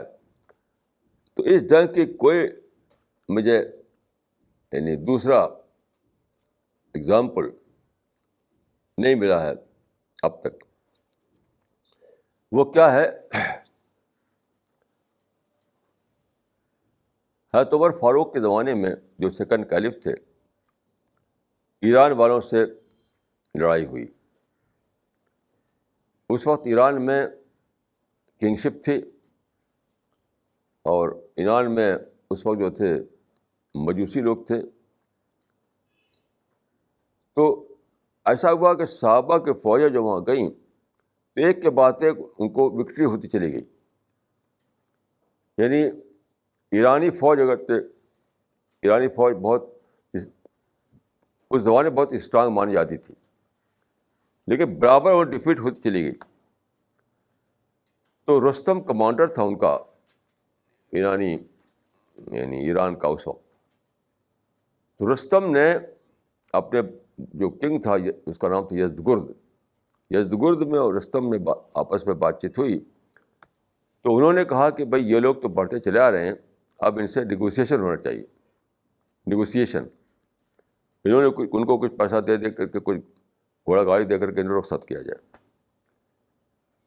ہم ان کا مقابلہ نہیں کر پا رہے ہیں. تو انہوں نے میسج بھیجا کمانڈر کو جو اس وقت تھے، سعد بن وقاص ان کا نام تھا، جو کمانڈر تھے، کہ ہم نیگوسیشن کرنا چاہتے ہیں. تو سیز فائر ہو گیا، آج کل کے لینگویج میں سیز فائر کر کے پھر بات چیت چلائی گئی. تو مسلمانوں کی طرف سے ڈپوٹیشن آیا بات چیت کا، رستم کے یہاں پر، یہ یزدگرد کے یہاں جو کنگ تھا. کئی بار ایسا ہوا ہے، کچھ رستم سے ہوا، کچھ یزدگرد سے ہوا. تو میں ایک قصہ بتا رہا ہوں آپ کو کہ ایک صحابی جن کا نام تھا ربیع ابن عامر، وہ آئے، غالباً ربیع نام تھا یا شاید کوئی دوسرا نام ہو، پر وہ صحابی تھے. تو وہ آئے یزدگرد کے یہاں، اور انہوں نے بہت ہی فرینک طریقے سے بات کی. جو کنگ تھا وہ اس کا عادی نہیں تھا. جیسے وہ اپنے گھوڑے پر جو آتے تھے ملنے کے لیے وہاں لوگ، گھوڑا باہر گھوڑے سے اتر جاتے تھے، یا اپنا گھوڑا دربار میں لے چلے گئے ایک دم. اب یہ اس کے لیے بالکل وہ فیملیئر نہیں تھا اس طرح کے بات کے لیے. اس نے اپنے کو سمجھا کہ ڈس ریسپیکٹ سمجھا وہ اپنا، بادشاہ تھا. جب بات کی انہوں نے تو گھوڑے پر بیٹھے بیٹھے انہوں نے بات کی بالکل برابر کے انسان کی طرح سے. بادشاہ جو تھا وہاں پر، جو کنگ تھا، ایمپرر، وہ تو اپنے کو بہت اونچا مانتا تھا اور سب کو سمجھتا تھا کہ ہمارے یہ سبجیکٹ ہیں. تو برابری کا یعنی کوئی آدمی برابری کے ڈھنگ پر بات کرے اس سے، اس کے لیے فیملیئر نہیں تھا وہ. تو غصہ ہو گیا وہ، یعنی یزدگرد جو تھا وہ غصہ ہو گیا. اس نے کہا کہ ایک ٹوکری، باسکٹ جو کہتے ہیں، ایک ٹوکری مٹی لاؤ. تو مٹی لائی گئی اور ان کے سر پر رکھ دیا گیا. یہ صحابی جو تھے وہاں گئے تھے بات چیت کرنے کے لیے، ان کے سر پر مٹی رکھ دی اور کہا کہ بھگا دو ان کو یہاں سے. تو پہلے سے بات چیت ہو رہی تھی تو ان کو نکال دیا گیا. یعنی کچھ بھی ریئیکٹ نہیں کیا انہوں نے. ہم آپ ہوں تو اس مٹی کو پھینک دیں گے کہ ہم اس لیے آتے کہ مٹی لے جائیں یہاں سے. بڑی خوشی خوشی مٹی کا ٹوکرا جو ہے انہیں سر پر رکھا، اور آ کر کے خوشی خوشی واپس آئے اور اپنے سردار جو تھے سعد بن وقاص، ان کے سامنے لا کر رکھ دیا کہ میں وہاں گیا تھا اور کنگ نے یہ مٹی کا ٹوکرا مجھے سر پر رکھ دیا میرے سر پر. وہ بھی غصہ نہیں ہوئے، تم کیسے آدمی ہو، وہاں سے مٹی لیے چلے آ رہے ہو، کیوں نہیں پھینک دیا اس کے سر پر. وہ کہتے ہیں جو کمانڈر تھے، آپ شروع، اٹ اے گڈ ٹائڈنگ. آپ ذرا غور کیجیے کہ یہ سپر ہیومیلیشن تھا، یہ سپر ہیومیلیشن تھا کہ مٹی کا ٹوکرا رکھ دیا ان کے سر پر. اور ساتھ کہتے ہیں کہ اب شروع، یعنی it is a good tiding for us. وہ کہتے ہیں ابشروا فواللہ قد آتانا اللہ وخالد ملکہم. اور آپ بھی کہتے ہیں کہ وتفاءلوا بذلک اخذ بلادہم. ان کا خوش ہو جاؤ.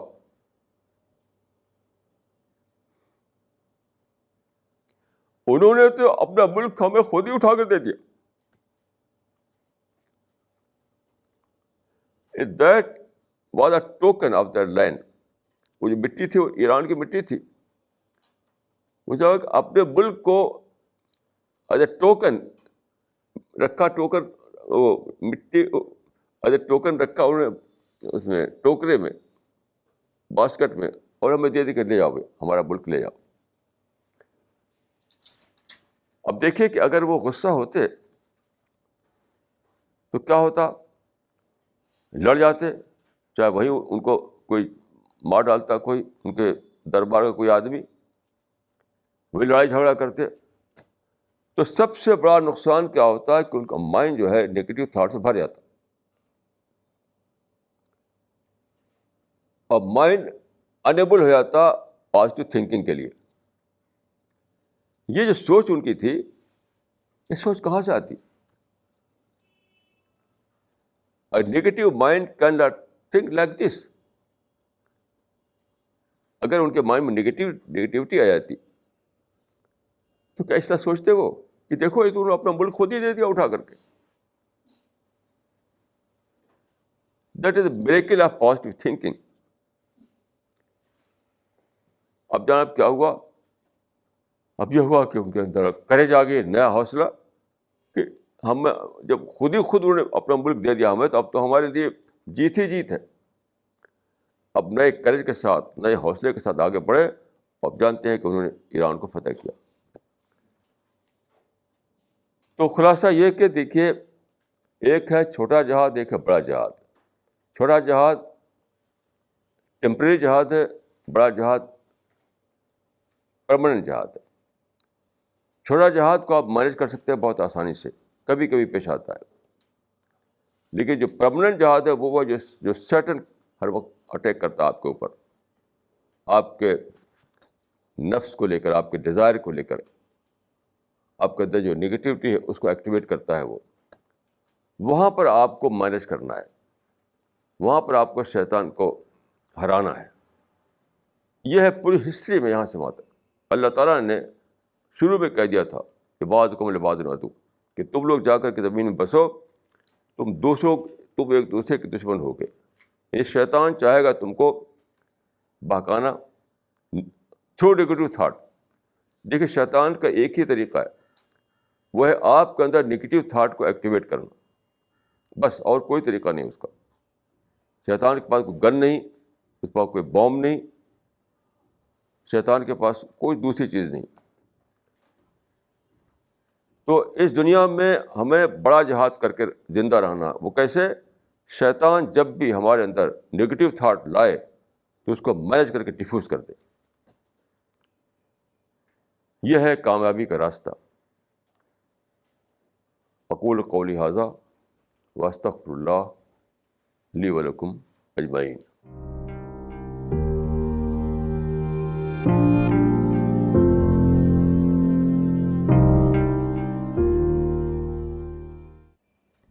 This question is from Dr. Wasiqur Rahman. If we happen to visit the graveyards of our parents who are buried, what should we do there? Should we offer prayer for their maghfirat? And which verses of Quran should we recite? دیکھیے یہ ایک sentimental چیز ہے, اس کا اسلام سے کوئی تعلق نہیں ہے. اس قبر میں ہمارے جو ڈیڈ باڈی, جو ڈیڈ انسان تھا وہ اسی میں بیٹھا ہوا نہیں ہے. وہاں کچھ بھی نہیں ہے. وہاں وہ تو چلا گیا جہاں جانا تھا. وہ تو ایک سمبولک, وہ گریو یارڈ ہے, وہ ایک سمبولک چیز ہے. ایسا نہیں کہ وہیں پر وہ موجود ہے, وہ جن کی ڈیتھ ہوئی تھی. تو ایک سینٹیمنٹل بات ہے کہ آپ وہاں گئے تو آپ نے کچھ دعا پڑھ دیا, کوئی اس کا یعنی رسول اللہ نے ایسا کوئی سیٹ پیٹرن نہیں بنایا اس کا کہ آپ یہ جا کے پڑھو وہ جا کے پڑھو. یہ بات کو لوگوں نے بنایا ہے لیکن وہ کوئی حدیث سے ثابت نہیں ہے. پر یہ ایک سینٹیمنٹل چیز ہے, اس کا شریعت میں کوئی امپورٹنس بھی نہیں ہے. ایسا نہیں کہ آپ وہاں جا کر دعا کریں تو ان کو اس کا فائدہ مل جائے گا, ایسا کچھ بھی نہیں ہے. صرف اپنے جذبات کے اظہار کے لیے آپ وہاں جو بھی جائے, چاہے قرآن پڑھیے یا دعا کیجیے, تو اس سے آپ کو ایک سیٹسفیکشن ملے گا. باقی یہ نہیں, ایسا نہیں ہے کہ وہاں جانے سے یعنی لوگ سمجھتے ہیں کہ وہاں یہ پڑھو وہ پڑھو, تو اس کو پڑھنے سے ان کو کوئی فائدہ ملنے والا نہیں ہے. کیونکہ حدیث میں آتا ہے کہ آدمی جیسے مرتا ہے تو فوراً ہی وہ اس دنیا سے کٹ جاتا ہے, فوراً ہی مرا اس دنیا سے, اس کا عمل ٹوٹ جاتا ہے یہاں سے. اس کے بعد نہ ہم کو کچھ دے سکتا نہ ہم اس کو کچھ دے سکتے.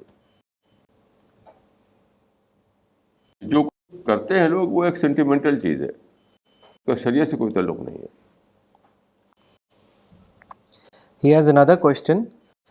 As per 4 تفسیر القرآن, شیطان کے فتنوں سے وہی شخص بچ سکتا ہے جو باہوش ہو اور اللہ نے سمجھ دی ہو, جس سے وہ حق اور ناحق کی تمیز کر سکے. کچھ لوگوں کی دلیل ہے کہ جب کسی کو اللہ نے سمجھ ہی نہ دی ہو کہ وہ حق و ناحق کو پہچان سکے, پھر ناحق چلنے والے آدمی کا قصور یا غلطی کیا ہے اور وہ عذاب کا مستحق ہے. یہ تو ایک امیجنری کویشچن ہے. ایسا کوئی آدمی نہیں ہوتا ہے, ایسا کوئی آدمی نہیں ہوتا ہے. ہر آدمی دیکھیے, ہر آدمی کے دل میں ایک کانشنس ہے, وہ کانشنس بتاتا رہتا ہے اس کو اچھا کیا ہے برا کیا ہے. یہ کہ میجرری کویشچن, ایسا کوئی انسان نہ پیدا ہوا نہ پیدا ہوگا آگے. ہاں کوئی میڈ ہو سکتا ہے, میڈ پاگل کوئی, باقی سب لوگ جانتے ہیں اچھا برا کیا ہے. اس لیے یہ امیجنری کویشچن ہے. میں تو اپنے کسی ایسے انسان کو نہیں دیکھا. تو جو بھی آدمی غلطی کرتا ہے وہ ڈیویشن ہوتا ہے, ڈیویشن یاد رکھیے, وہ ان اویئرنیس نہیں ہوتی ہے. جب آدمی غلطی کرتا ہے تو ان اویئرنیس نہیں ہوتی ہے, وہ ڈیویٹ کرتا ہے اپنی کانشنس سے, اپنی جانی ہوئی باتوں سے. وہ کیس آف ڈیویشن ہوتا ہے, وہ کیس آف ان اویئرنیس نہیں ہوتا ہے. تو یہ ایک امیجنری بات ہے, اس کا کوئی بیس نہیں ہے. This question is from Farhan Muhammad Khan. The concept of free will and destiny in Islam seems contradictory to me. Could you please elaborate your view on this matter?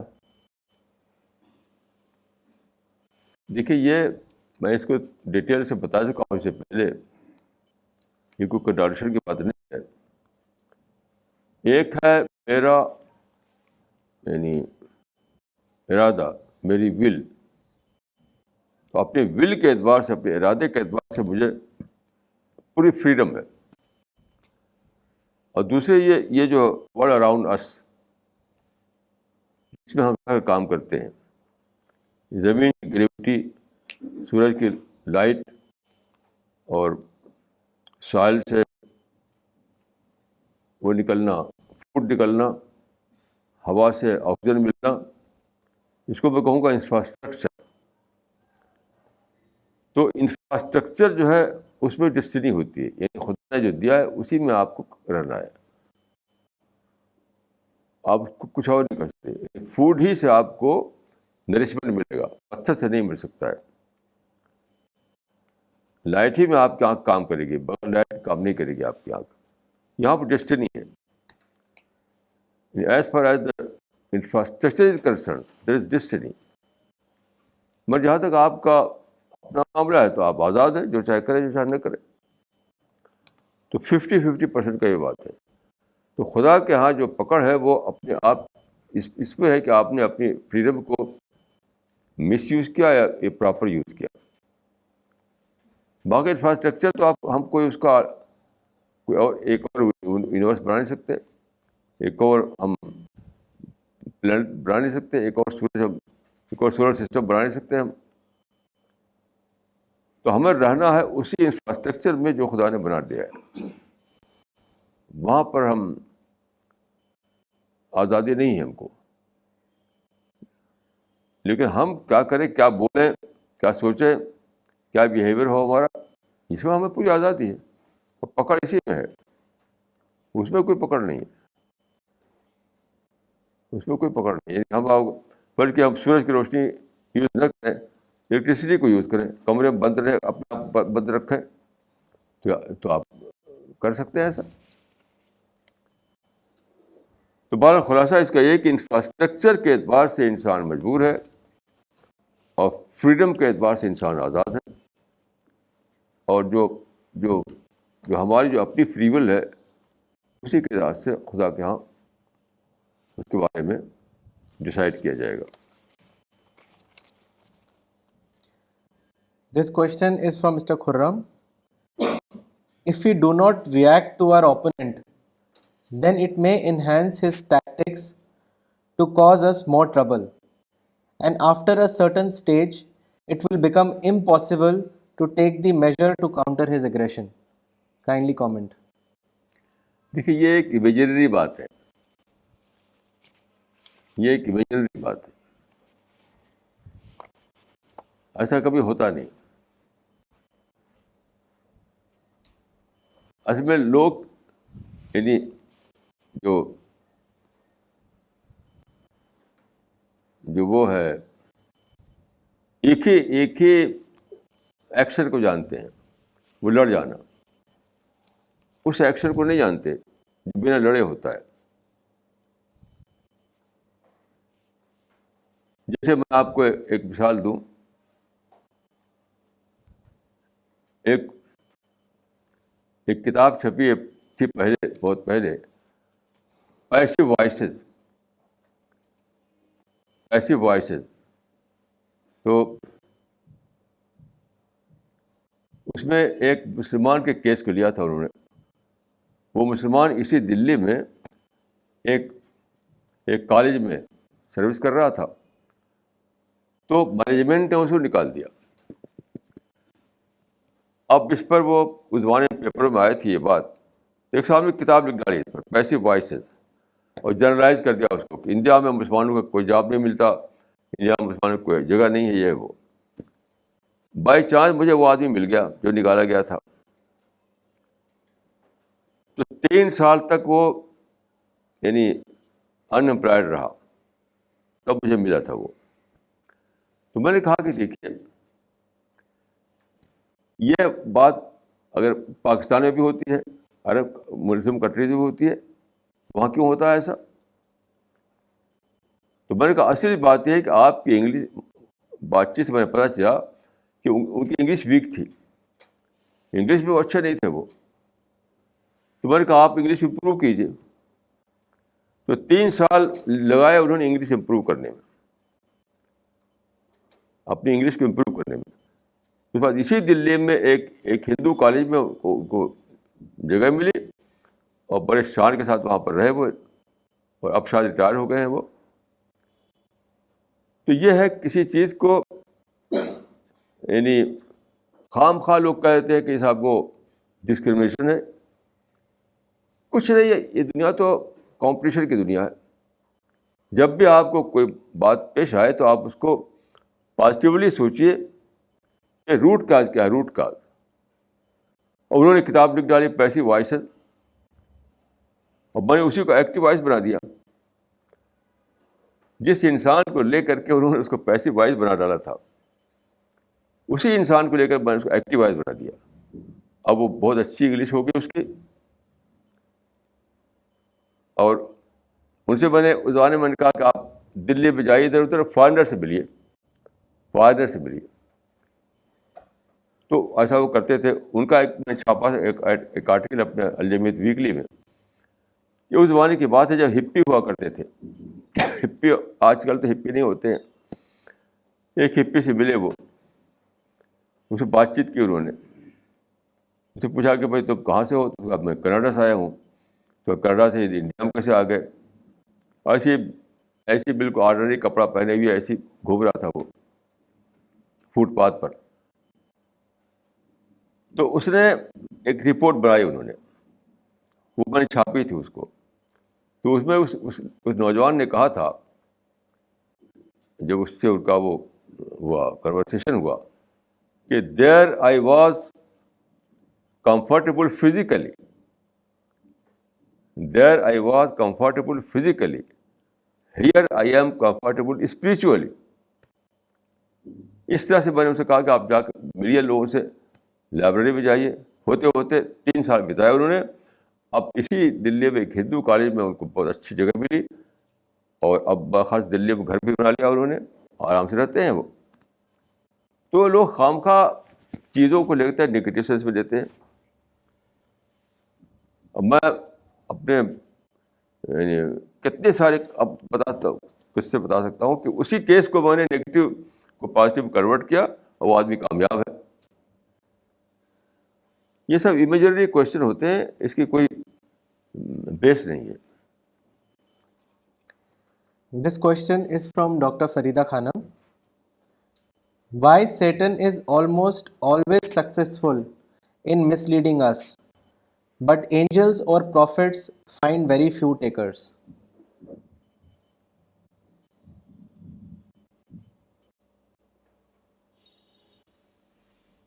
History میں تو واقعہ ایسے ہی ہوا ہے. قرآن میں ہے کہ یا حسرۃ علی العباد ما یاتیہم من رسول الا کانوا بہ یستہزئون. سیٹن نے کہا تھا شروع میں خدا کو, جب چیلنج دیا تھا اس نے, ولا تجد اکثرہم شاکرین, میں لوگوں کو بہکاؤں گا اور بیشتر لوگ جو ہیں وہ بھاگ جائیں گے. تو قرآن میں بتایا گیا ہے کہ اولئک یحبون العاجلہ. ہر چیز ہے, ایک ہے امیجیٹ گین, ایک ہے آخرت والا گین. بیسک بات ہے کہ آخرت والا گین جو ہے ان سین ورلڈ میں ہوتا ہے. اگر آپ دنیا میں سچائی کا راستہ پکڑیں, اگر دنیا ہم آنےسٹ بنیں, تو ہم بنتے ہیں آخرت کے لیے, کیونکہ دنیا میں تو بارہ کچھ نہ کچھ لاس ہوتا ہے. تو قرآن بتایا گیا کہ امیجیٹ گین جو سامنے دکھائی پڑتا ہے انسان کو, اس میں دوڑ پڑتا ہے وہ. اور شیطان باقاعدہ ہے کہ دیکھو تو سامنے تمہارے فائدہ ہے, اس کو لو.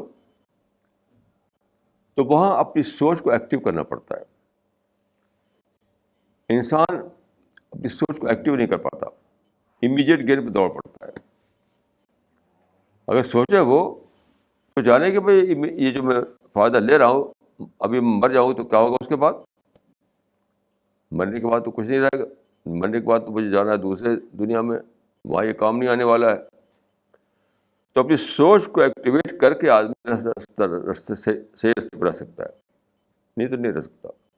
کیونکہ امیجیٹ گین تو دکھائی پڑتا ہے, آخرت والی بات دکھائی نہیں پڑتی. تو خدا نے انسان کو جو مائنڈ دیا, مائنڈ, وہ اسی لیے ہے کہ آدمی اپنی سوچ کو ایکٹیویٹ کرے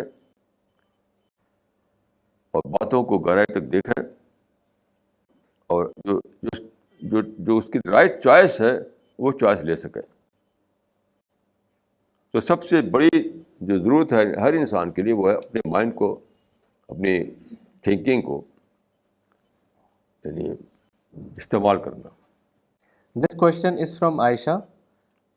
What is the meaning of israf? اسراف, کیونکہ اسراف کے معنی ہوتے ہیں جو کہتے ہیں ویسٹ کرنا, ویسٹ, WASTE, یعنی ضائع کرنا, ویسٹ کرنا.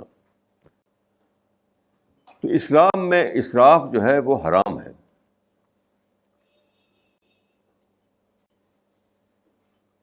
اور آج کل اسراف اتنا عام ہے, مثلا کھانا پکتا ہے, زیادہ 2-4 مہمان آ گئے تو زیادہ پکا لیا کھانا, اب بچ کے پھینکا گیا. ہوٹلوں میں اور ساری دنیا میں جو پیسہ والے لوگ ہیں وہ ڈیلی اتنا زیادہ کھانا پکاتے ہیں کہ جو استعمال نہ کر سکے وہ ضائع, ویسٹ جاتا ہے وہ. تو رسول اللہ نے ایک آدمی کو دیکھا, وضو کر رہا تھا, وضو پانی لے کر کے, اور بہت ہی کیئرلیسلی وہ پانی بہا رہا تھا. ایک ہے بہت ہی کیئرفلی پانی بہانا, ایک ہے کیئرلیسلی پانی بہانا. تو وہ کیئرلیسلی پانی بہا رہا تھا. تو آپ نے کہا ایسا مت کرو, اس کے لیے بھی خدا کا پوچھا جائے گا. یہ پانی کا اسراف ہے, پانی کو ویسٹ کرنا ہے. تو اس نے کہا کہ نہیں, پانی تو بہت ہے یہاں. یعنی اگر ہم کسی ایک ریور کے کنارے ہوں, دریا کے کنارے, تب بھی کیا ایسا کرنا ہے ہمیں؟ تو آپ نے فرمایا کہ ولو کنتا علی نہر جار, ایک بہتا ہوا دریا ہے, وہاں تم وضو کر رہے ہو, تب بھی پانی جو ہے کم کیئرلیسلی مت بہاؤ, کیئرفل طریقے سے پانی بہاؤ. آج کل آپ کہاں دلی وغیرہ گھومیں ادھر ادھر, جگہ جگہ نل بہہ رہے ہیں, پانی بہہ رہا ہے. جتنا پانی ہمیں چاہیے, نہاتے ہیں لوگ تو بس کھول دیا وہ شاور, اور بہرا میں تو کبھی شاور استعمال نہیں کرتا. کہ شاور میں کم از کم 4 گنا پانی استعمال ہوتا ہے. میں کبھی شاور استعمال نہیں کرتا, باہر بھی نہیں کرتا. میں بالٹی پانی لوں گا اور مگ سے نہاؤں گا. یہ تو کھلا ہوا ویسٹ ہے پانی کا. تو چاہے پانی ہو یا کھانا ہو, کپڑا ہو. آج کل کپڑا دیکھیے, سب کے یہاں وارڈروب میں کپڑے بھرے ہوئے ہیں, پھر بھی خریداری ہو رہی ہے, پھر بھی شاپنگ ہو رہی ہے. یہ سب ویسٹ ہے. یاد رکھیے, ویسٹ بھی حرام ہے, جس طرح سے خنزیر حرام ہے اور شراب حرام ہے, وہ بھی حرام ہے. قرآن میں ہے کہ پیسہ چھینٹنے والے شیطان کے بھائی ہیں. ان المبذرین کانوا اخوان الشیاطین. اسراف کا پیسہ چھینٹنا, پیسہ. تو پیسے کو چھینٹنے والے شیطان کے بھائی ہیں. آپ غور کیجیے, اس سے زیادہ کڑا شبد کوئی ہو سکتا ہے؟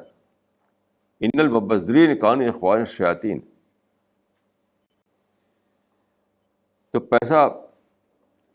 پیسے کو لوگ سمجھتے ہیں کہ پیسہ ہے تو کیوں نہ خرچ کریں. پیسہ تب بھی نہ خرچ کیجیے جیسے رسول نے فرمایا, پانی ہے تب بھی کیئرلیسلی مت خرچ کرو اس کو.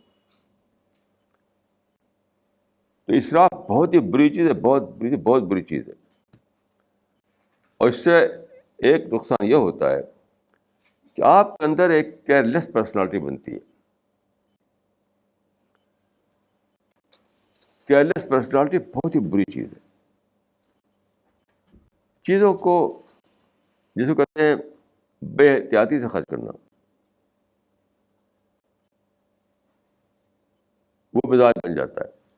جب آپ سوچ سمجھ کر خرچ کریں تو اس میں آپ کے اندر جو پرسنالٹی بنے گی وہ دوسری ہوگی. بلا سوچ سمجھ جو خرچ کرتے رہیں, چاہے پانی زیادہ خرچ کر رہے ہوں یا کپڑا خریدنے میں پیسہ یعنی ویسٹ کر رہے ہوں, کھانے پینے میں ویسٹ کر رہے ہوں. آج کل کھانا خام خواہ کئی کھانے پکتے ہیں. بھائی ایک روٹی ایک سالن کافی ہے, بہت سارے پکانے کی کیا ضرورت ہے؟ تبھی تو وہ بچتا ویسٹ کیا جاتا ہے. پلیٹ میں چھوڑنے کا رواج, یہی فیشن ہے. عام طور پر میں نے دیکھا ہے جہاں میں کبھی کھانے کا اتفاق ہوتا ہے, یعنی پلیٹ میں کھانا چھوڑنا جو ہے یہ بھی ایک شان سمجھتے ہیں. یہ بھی حرام ہے, حرام. یاد رکھیے, آپ کھانا کھائیں, چاہے گھر میں کھائیں یا ہوٹل میں کھائیں, اتنا ہی لیجیے اتنا کہ آپ کھانا ہے, اور اچھی طرح پلیٹ صاف کیجیے. کم سے کم ہمارے جو ساتھی ہیں جو یہاں آتے ہیں ان سے میں کہوں گا اس کو اپنے حرام سمجھیے, حرام کہ گلاس میں پانی چھوڑ دیں, پلیٹ میں کھانا چھوڑ دیں.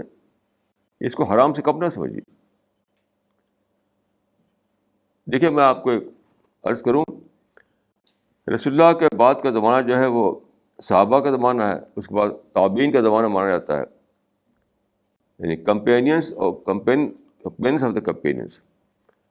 تو تابعین کے زمانے میں ایک صحابی کہتے ہیں, لوگوں کو دیکھا ایسی اس طرح کی زندگی یعنی بگاڑ آ گیا تھا, تو لوگ چھوٹی باتوں کو چھوٹا سمجھتے تھے. پانی زیادہ بہا دیا تو کیا فرق پڑا, شاور سے نہا رہے ہیں کچھ زیادہ پانی بہہ گیا تو اس سے کیا فرق پڑا, پلیٹ پہ کھانا چھوڑ دیا تو اس سے کیا فرق پڑا.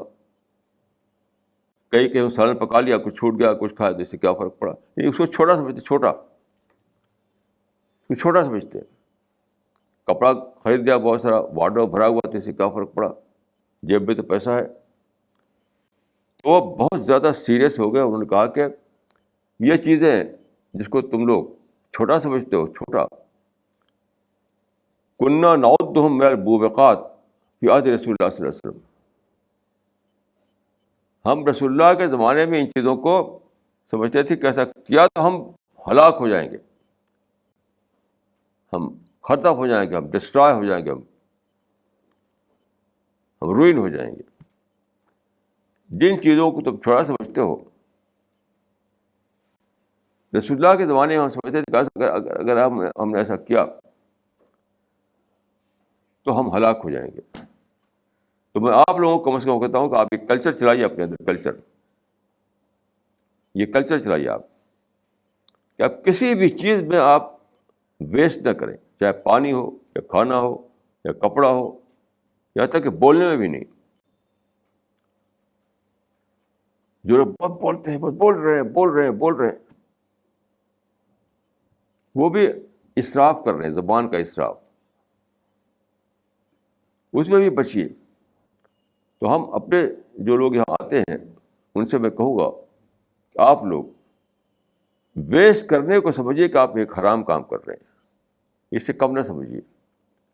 موبقات کہا گیا ہے حدیث میں, یعنی کیا تو ہلاک ہوا. میں تو اسراف کو یعنی ویسٹ کرنے کو بہت ہی برا سمجھتا ہوں.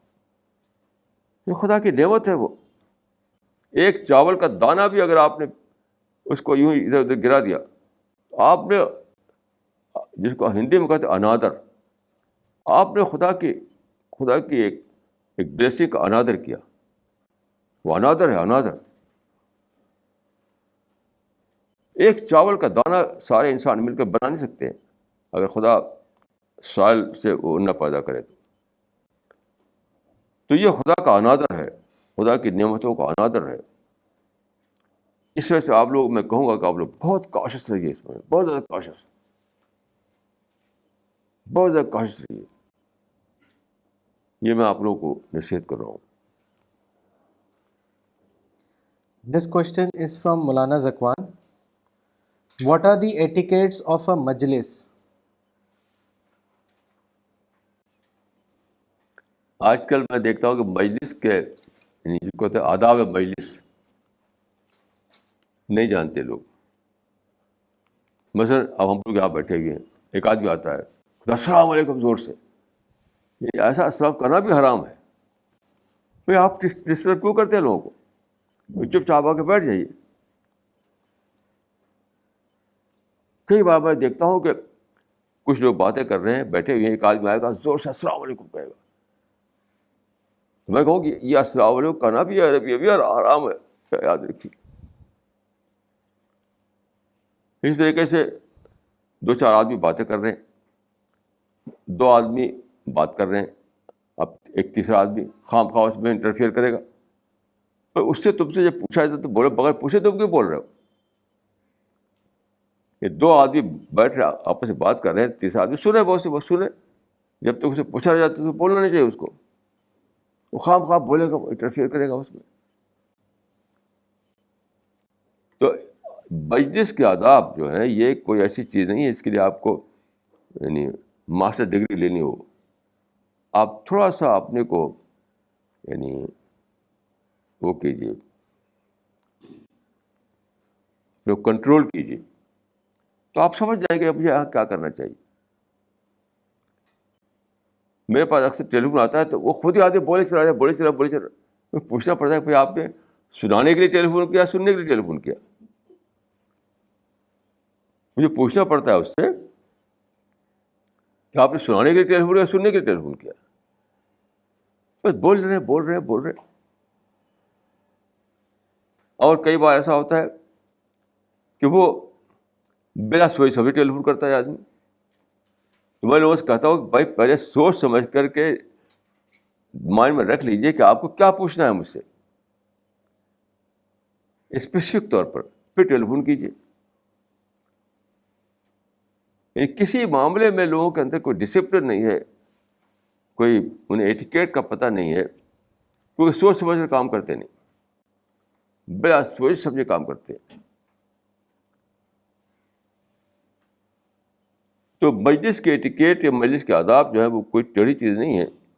صرف یہ کہ ہم تھوڑا کیئرفل ہو جائیں, سوچیں, سوچ کر کام کرنا جانیں, تو ہم خود ہی جان لیں کہ ہمیں کیا کرنا ہے, کیا نہیں کرنا ہے. کوئی ایسی مشکل چیز نہیں ہے یہ. مثلا اکثر آج کل میں جلسوں میں بہت کم جانا کم کر دیا ہے میں نے. وہاں کیا ہوتا ہے, وہاں بار بار اسٹیج پہ بیٹھا ہوا آدمی بولے گا کہ آپ کو 10 منٹ, وہ آدھ گھنٹہ بولے چلے جا رہے ہیں. میں نے کسی کو پایا نہیں اب تک جو ٹھیک ٹھیک ٹائم لمٹ جو اس میں بولے.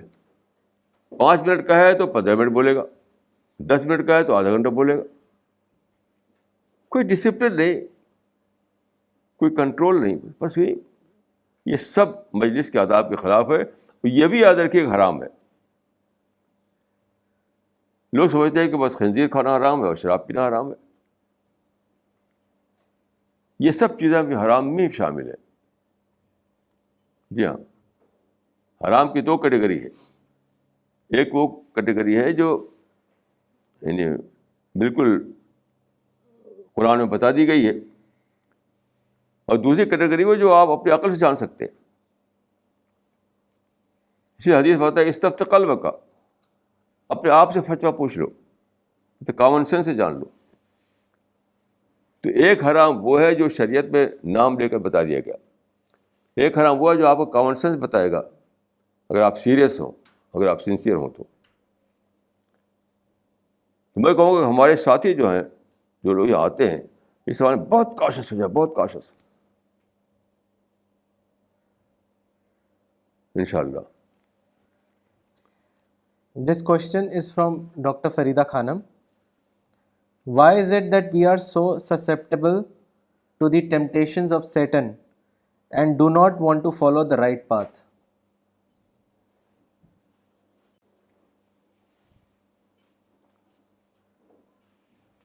یہ تو یعنی ایک مرتبہ مجھ سے ایک سوال کیا گیا تھا, تو میں نے کہا کہ آپ نے کبھی دیکھا اگر ہو تو ایک چیز ہو جو کہتے ہیں خارش یا ایگزیما. ایگزیما اگر کسی کو ہو جاتا ہے نا تو اس کو کھجاتا رہتا ہے. وہ ہر ڈاکٹر کہے کہ مت کھجاؤ, لیکن کھجانا اچھا لگتا ہے. تو آدمی اپنے ڈیزائر پہ چلتا ہے عام طور پر, ڈیزائر کو کنٹرول کر نہیں چلتا. بیسک بات یہ ہے, اپنے ڈیزائر کو مینیج کرنا سیکھیے, اپنے ڈیزائر پہ کنٹرول کرنا سیکھیے. تو لوگ کرتے نہیں ایسا, بس جو جی میں آئے وہ کر رہے ہیں, جو جی میں آئے کر رہے ہیں. اس کا یہی سولوشن ہو سکتا ہے کہ لوگوں کو سمجھایا جائے کہ آرٹ آف یعنی تھاٹ کو مینیج کرنا سیکھو, اپنے ڈیزائر کو مینیج کرنا سیکھو. لوگوں کو بتائیں ہم یہی کر سکتے ہیں اس معاملے میں.